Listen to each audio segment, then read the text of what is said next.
মহামান্য পীর কেমন যমুনার পরশিমণি, যার চান্দ মুখের দিকে তাকাইলে রে বন্ধু এনায়েত পীর কথা মনে হয়ে যায়, ঠিক কিনা? খাজারে পীর রহমাতুল্লাহি আলাইহি যে বছর দুনিয়া থেকে চির বিদায় হবেন, ধরার জমিন থেকে পর্দা করবেন, সেই বছরই আগে আমার পীরাম মাজান শান্তি মাকে আমার খাজানে পরি বড় ভালোবাসতেন। বৌমাদের মধ্যে কন্যা মারা হাবা, চিৎকার করে বলি মারা হাবা। শান্তি পীরাম মাজান রান্না করতেন, যে প্রাক করতেন খাজানে পরি সেটা পছন্দ করতেন, খাইতেন, আর নাম দিলেন শান্তি মা, কন্যা মারা হাবা। পীরাম মাজান তার পীর খাজানে পরীকে জীবনের চেয়ে বেশি ভালোবাসে, এটা মুরিদের কাজ। পীরাম মাজান খাজানে পরীকে কই, আব্বাজান আপনাকে আমরা দুনিয়ায় দেখতেছি, যেদিন আপনি থাকবেন না আমি কি নিয়ে থাকবো দুনিয়ার জমিনে? এই কথা বলার সঙ্গে সঙ্গে খাজানে পরী রহমাতুল্লাহ বলেন, মা তুমি চিন্তা করো না, আমি তোমার গর্বে কোলে আবার আসতেছি, কন্যা। আল্লাহু আকবার, চিৎকার করে বলি আল্লাহু আকবার। ঠিক যেই বছরে খাজানে পরে দুনিয়া থেকে পর্দা করলেন, গভীর মনোযোগ করে আল্লাহ দরবারে আসছি, তরিকার কিছু হলেন দুনিয়ার জমি এসে গেছে, কাল হাসরের ময়দানে এদের জিহ্বাটা টেনে পিছনে আল্লাহ পেরাকে মারবে। খাজানে পরীর কথা কখনো মিথ্যা হইতে পারে না, সম্ভবের কথা কখনো বিফলে যাইতে পারে না। আমার ছেলে পীর কেবলার কথা, আমার ফাইসাল বাবার কথা কখনো বিফলে যাবে না, ঠিক কিনা? জমির মারাজান কই সম্ভুগুন্দে কি আছে, সাহেবের জন্য কি আছে, নাম দিয়া দরবারে কি এই কথা দিয়ে বসে সে আলেম নামে জানেন, ঠিক কিনা? এখন ঠিক কিনা? এনায়তপুর দরবারে, সম্ভুগুন দরবারে, সাহেবের দরবারে, জামালপুর দরবারে যা কিছু আছে তুমি যেই লোকে বলেছ তোমার দরে সেটা নাই, ঠিক কিনা? এটা কোন ঠিক কিনা? কারণ সম্ভুগুন লালকুটির দরবারে এখনো পর্যন্ত আমার সম্ভুগুনের ভাইয়াতে তাম দুনিয়া কাঁপতেছে, ঠিক কিনা বলেন? এটা কোন ঠিক কিনা? আমার খাওয়া হবা এনায়েত পরী যেই বছর ইন্তিকাল করবেন, করলেন দুনিয়া থেকে পর্দা নিলেন, আমার মুর্শিদ কেবলাদান খাজা বাবা সেজু পীর কেবলাদান ওই বছরে দুনিয়ার জমিনে শুভ আগমন করলেন, কন্যা মারা হাবা। ওগো চেহারা তার এনা পরীর নূরে নুরানি, কোন চেহারা তার এনায়েত পরীর নূরে নুরানি, কামেল পীর তিনি মুজাফেতিনি, কামেল। ওগো গাজীপুরের পাক দরবারের মুর্শিদিনী, সেজো পীর তিনি, সেজো বাবা তিনি, কামেল পীর তিনি, ঠিক কিনা? আমার সেজো পীর কেবলাদানকে দেখলাই এনায়েতপুরের ভয়েস পাওয়া যায়, এনায়েতপুরের কথা মনে হয় যায়, জওয়ানগুলো বলে, ঠিক কিনা? এই জন্যই বলে গেলাম বাবারা, খাজানেপুরি একটা মরিদ মিলাই দেখবেন সেজু বাবার সাথে এনায়েতপুরীর কতটা মিল। ওই যে এনায়েতপুরি বলো, মা আমি তোমার কাছে আর তোমার গর্বে আবার আসতেছি, ওই বছরই এনায়েতপুরি ইন্তেকাল করলেন, আর সেই বছরই আমার সেজু পীর কেবলাদান দুনিয়াতে রহমত নিয়ে আসলেন। চিৎকার করে বলি আল্লাহু আকবার, জবান ছেড়ে বলি আল্লাহু আকবার। আমার সেজু পীর কেবলাদানের সাথে এনায়েতপুরীর কথাটা মিলাইয়া দেখবেন।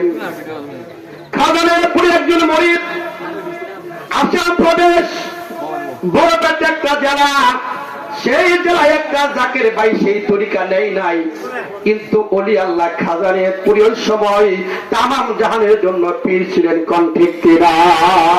এনায়েতপুরি তামাম জাহানের জন্য পীর ছিলেন।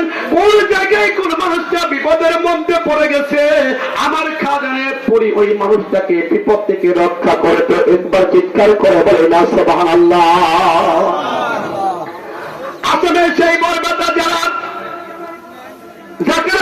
নাম সালামত খান, অনেকে জানেন, নামটা শুনেছেন কিন্তু দেখেন নাই। আমরা আসামের সফরে গিয়েছিলাম, কয়েকবার মালিককে নিয়ে গেছেন। ওই ভারতের জমিনে বাবার অসংখ্য মরিদ, কন্যা মারহাবা। আসামের জমিনে ওই ভারতের সেই জাকের ভাই সালামত খান, তিনি ভারতের একটা যুদ্ধের জাহাজের মধ্যে চাকরি করতেন, তিনি জাহাজ চালাইতেন, ক্যাপ্টেন ছিলেন।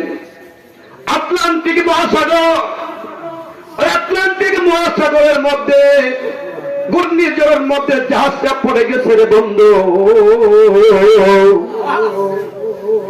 ওই সময় সালামত খান জাহাজ থেকে আটলান্টিক সাগরের মধ্যে পড়ে যায়। অনেকে লাফালাফি জাবাজাবি করে কিন্তু জাহাজের কাছে আসতে পারে না, জীবনের আশা ছেড়ে দিয়েছে। যেই বিপদের সময় দুনিয়ার কেউ থাকে না, পিতা থাকে না, মা থাকে না, ভাই থাকে না, বোন থাকে না, এলাকার কেউ থাকে না, ওই গুরু নিদানের কালে আপন মুরিদকে জামানের কুলে তুলে দেয় রে বাবা, মুরিদকে বাঁচাইয়া দেয়, এটা মানুষে বুঝতে পারবে না, ঠিক কিনা? সালামত খান আটলান্টিক সাগরের মধ্যে বিপদে পড়ে গেলেন। ওই সময় কেউ নাই, তাকে রক্ষা করবে, কে বাঁচাইবে? ঝাপাঝাপি করে জাহাজের কাজ আসতে পারে না, জীবন আশা ছেড়ে দিয়েছে। তিনি দেখতে পারলেন একটা সুন্দর মানুষ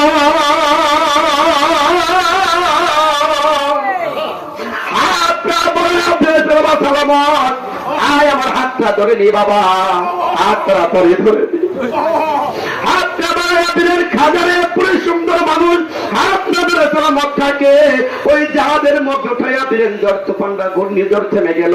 থামার পরে দেখে ওই সালামত খান জাহাজের এক কোনায় বসে খিদে কাঁপতেছে।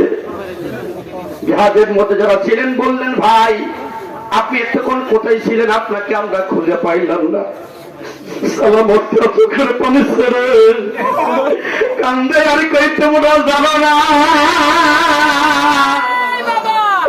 আমি যখন আটলান্টিক সাগরের মধ্যে পড়ে গেলাম, আমি কোনো কোল কিনে না পাই না, আমাকে কে রক্ষা করবে?